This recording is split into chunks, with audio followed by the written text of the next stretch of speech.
In 2018 and 2019, I went to Bonneville with a car I built. It's black and sinister looking, so I call it the Werewolf. At car shows, I let the little kids sit in it and get their picture taken by their parents, but they all call it the Batmobile.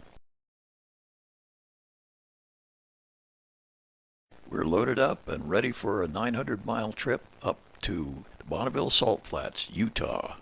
This trip we stopped overnight in a little town called Boulder, just outside of Hoover Dam. The drive north from Las Vegas up to Wendover on Route 93 is really spectacular. We arrived in Wendover, and on the Nevada side, gambling is legal, so there are a lot of gambling casinos. Fortunately, the casinos allow racers to park overnight in their parking lot.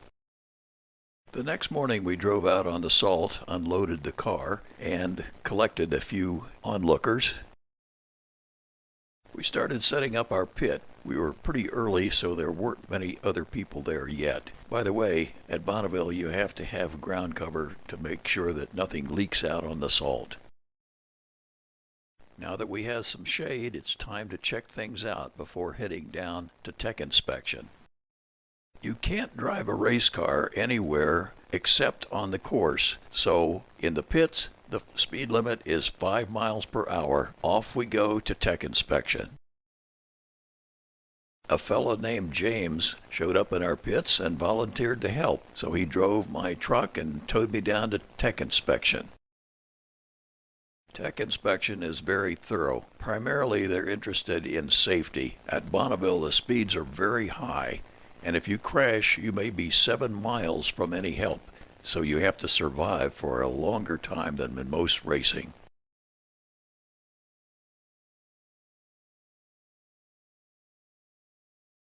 The tech inspectors weren't happy about a couple of things, so James towed me back to the pit, and it's time to get to work.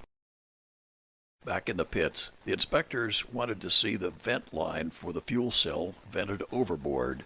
They also considered the top of the panel containing the fuel cell as being in the cockpit. Fixing that was not going to be easy. Mikey, one of the tech inspectors, dropped by our pit and helped us check out a few other things as well.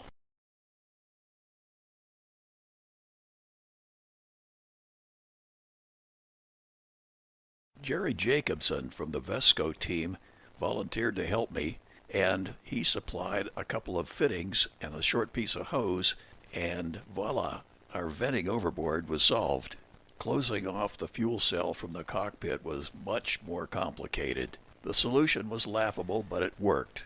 At the local Ace Hardware store, we found some thin sheet metal in the form of a stovepipe, and with tin snips and pop rivets, we managed to close off the cockpit from that fuel cell, and it passed tech inspection.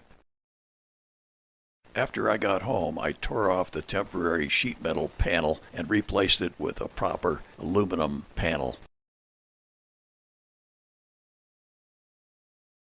Okay, things are looking better. Time to race tomorrow. The first day of racing starts with the driver's meeting on Saturday morning. I'm here with James, suited up in a staging lane, ready to run, wearing a -20 fire suit. Time to put on my helmet and fire it up.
Well, that was a disgraceful performance. First, I stalled the engine and had to restart it. Then, when I shifted out of first into second, I accidentally got third, and it was running so rich it misfired, and eventually the fire went out. I coasted off the course and waited to be picked up.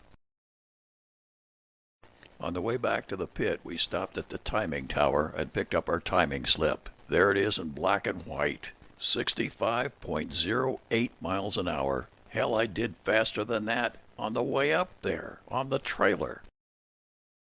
It was clear that there was something dreadfully wrong with the engine, so the only choice was to pack up and head home. On the way back, we came down through Utah and stopped at a friend's house in Page, Arizona, just by Lake Powell. Back home at the workshop, was it all worth it? Well, maybe. I'm thinking about what I have to do and in which order. The engine has to come out. It was running pig rich, as evidenced by the black smoke, and it was making a funny noise when I was trying to crank it over. Time to tear it down. I designed the rear of the chassis so the engine and the transaxle could be lifted out as one unit without having to unbolt them. You can see how rich it was running. The tops of the pistons are just absolutely black. My engine is an aluminum block Donovan, essentially a copy of a small block Chevrolet. I used an Urson timing gear drive. Gary's machine shop here in Tucson did a nice job of taking 2000s off the cylinder walls with a nice hone pattern. Since the engine was apart, I decided to put in a new set of bearings. Very nice King bearings with a special coating.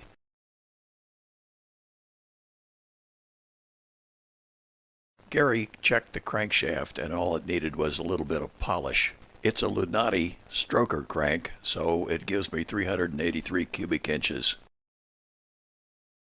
The rods are Crowler Sportsman, and the pistons are made by Cosworth in UK. They are actually NASCAR Pontiac pistons.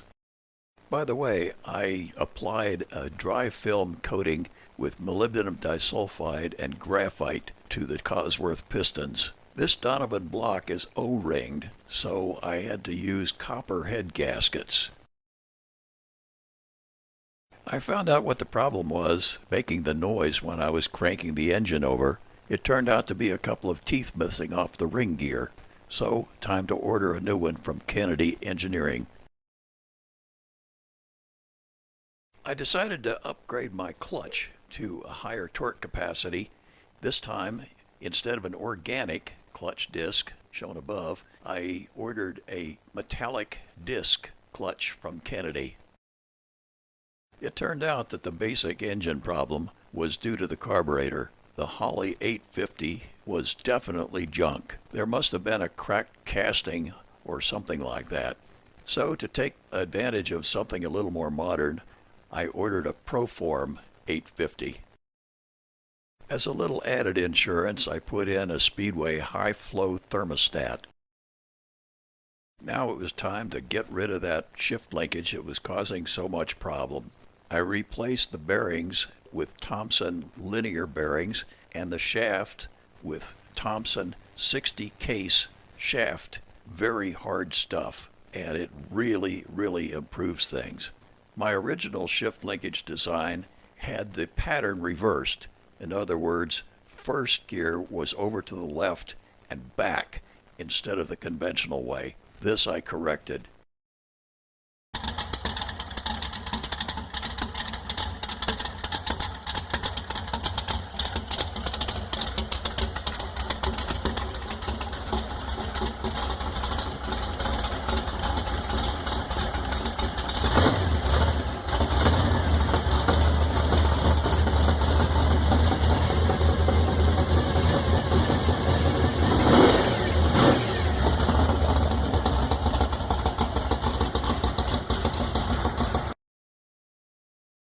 Okay, back together again, and it sounds a lot crisper. The next thing to do is build a new seat so I can scrunch down a little bit further to get the helmet down.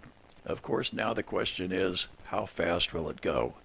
Well, it's geared for 209 at 7,200 RPM, but for right now, 65 miles an hour?